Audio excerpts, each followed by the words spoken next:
Hello folks and welcome to another video. I'm Black Templar. Now, as many of you were waiting for this, the season 1. Is it worth the wait? Is it bad? Is it good? And what's it done to the gameplay? Well, I'm here to explain it all. This is pretty much part 2 of my review of Blood Bowl 3. We've waited for this, so let's get into it. First off, I like to say this. What a difference this game has become.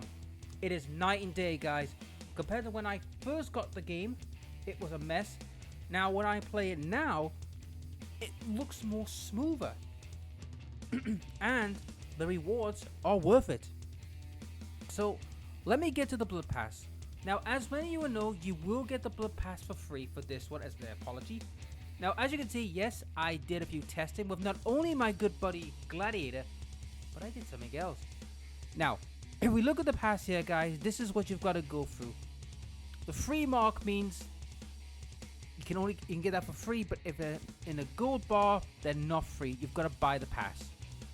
So that is one negative I have to give, really a negative, because the fact that you've got to buy the pass and the Warpstone 50. I did say 50, guys, was roughly was going to be, but it looks like you're only going to get a few pieces. Some dice, which is nice, some green dice. Now, you do get coaches. But unfortunately, the listed coach, the stadium, and them are locked behind the pass. However, the team is free if you reach level 50. Now, you may be wondering, well, what's the progression like? Is it bad? Is it good? Well, put it this way, right? I've played 3 matches. Now, let us be clear. One match was a forfeit match against the AI for a test. And I played one AI and one with my buddy Gladiator. We had a match. Now, if you're wondering about the YouTuber League, unfortunately that is going to have to stay suspended for a little longer because unfortunately we have not got the admin tools. They haven't shown up yet. Bummer, but that doesn't mean I'm not going to stop playing this game from time to time to try and get the loot. And speaking of the loot, how much XP do you get for playing the game? Well, if you play against a player and you must complete the match, I got nearly 885 points. I'm not joking, guys. I nearly got 885 points. I nearly fell off my seat. And me and Glad were literally shocked when that happened. So, facing players does give you a big boost. But what happens if you're not in the mood to face people? What about AI? Will you get points for them? Yes, you do. You get points for playing against the AI. And that gave me 450. So basically, guys, in 2 matches, not only did I level up to level 2 quickly, it also means now that I can play a lot of like AI matches. So basically, if I decide to say like play 2 matches a night, I could literally get a level a night. Essentially, if you want to go that route, you do have 79 days before the next pass. So basically 3 months before we have to get the next pass. So it can be done. Now, I don't know what it's like later on in the series. Like, does it get harder and harder? And as you can see, we do get a lot of stuff and a lot of customization. So it's obvious, guys, most of the customization is going to come from, you know, from these players, from playing the pass. However, that's not the only thing you can get loot. If we look into this, we have now what we call coaches. Now, this is very important. Every game you play, you get points.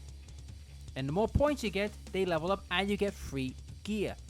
So I'm assuming the gear is the stuff that's already there, like certain coaches, certain skins, certain abilities. Also, they brought in a new thing, which I'm going to show you right now.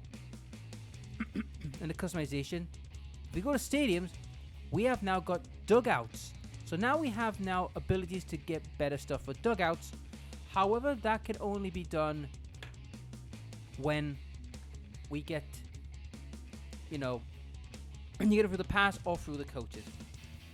However, there's one other thing I like to also bring up, and I'm going to bring this up here in the shop.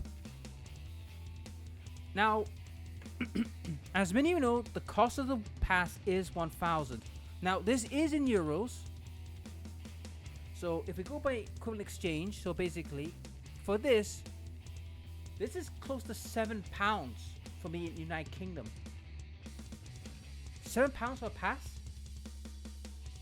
That is, I gotta be honest, that's a freaking deal and a half. And it's a deal and a half. I might as well do that if I can't make it. But that is not a bad deal, guys. And you can skip past some of these levels by, say for example, I'll do this for example. That's how much what would cost me to jump from 2 to 7. But there's no need, guys. I might as well just play the game and just get these upgrades, because it is kind of cool that we are getting them, and that's pretty cool what you get. Now, the gameplay. Night and day, guys. It was more smoother, not as buggy. The animations were kind of clean, and this is a totally different game. This is what the game should have been at launch. That's what irks me. But at the same time, I do like the fact they've put the effort and they've fixed many of the problems. So, I know when we ask this question, is it worth getting now? Yes, it is worth getting now if you're just going to play like ladder or the AI. But if you're going to play like in your private league, not at the moment. Because the private leagues, like I said, we still haven't got the tools. So, yeah. Is the pass good? Yes. Is it worth it? Yes, to a degree. Can you easily get the levels? Yes, you can. Because, like I said, playing normal players gets you nearly 1,000, while playing AI gets you about nearly half that. So, it is worth doing. So, I recommend you having a go and having a try. Because, like I said, I'm impressed they've actually took the time to fix the damn thing and actually made this game more worth it. Now, the whole like delay thing, yes, I am a bit knocked, but what can you do? Now, I know some people might say, well, the 50 thing, it's not worth it. It isn't to a degree, I'll admit, because essentially you would need to have 5 seasons. Actually, no, you probably need, you get around 100, I think it's just 100, isn't it? Yeah, you need 10 seasons just to break even, but the fact is that, the pricing is not bad, as we just saw. Like I said, I'll go back to the shop. So, like I say, you get all this, and you got rarity, you got all factions and all that. I mean, the price we're asking for here, it's 1,000 like per season. It's not a bad price. I thought they would have screwed us over, but they didn't. So good on them. I mean, if you really wanted to, you could just buy this and say, right, I've got 2 seasons under my belt ready to go whenever I need it. But that is it for this little chat. What do you think? Are you guys now interested in buying it now, or are you going to wait a little longer till your team that you want comes out? Or are you going to wait for the excuse me, the pass, not the pass, sorry, the tools to come out for your leagues? What do you want to do? Well, hey folks, that's this video. If you like the video, please like, share, subscribe, ring the dinner bell. And I gotta give their due. They've actually fixed a lot of the problems, and they've actually kept to their word that they gotta fix it and make it better. And by God, they did. Anyhow, I'll catch you later.